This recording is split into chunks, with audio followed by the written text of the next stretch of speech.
ఏలూరు జిల్లాలోని ప్రముఖ పుణ్యక్షేత్రమైన ద్వారకా తిరుమల చిన్న వెంకన్న ఆలయంలో 12వ అంతర్జాతీయ యోగాంధ్ర 2026 దినోత్సవ వేడుకలు ఘనంగా జరిగాయి.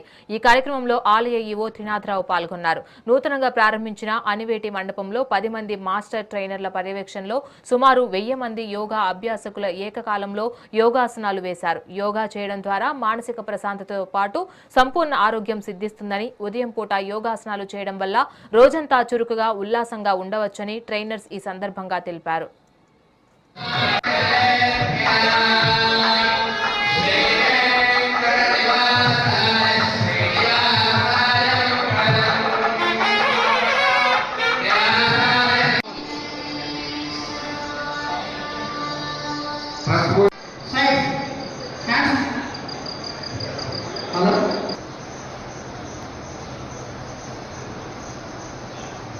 శ్వాస తీసుకుని మనసు పూర్తిగా ఎంతవరకు పెంచగలుగుతారో అంతవరకు పెంచి వదలడానికి నెమ్మదిగా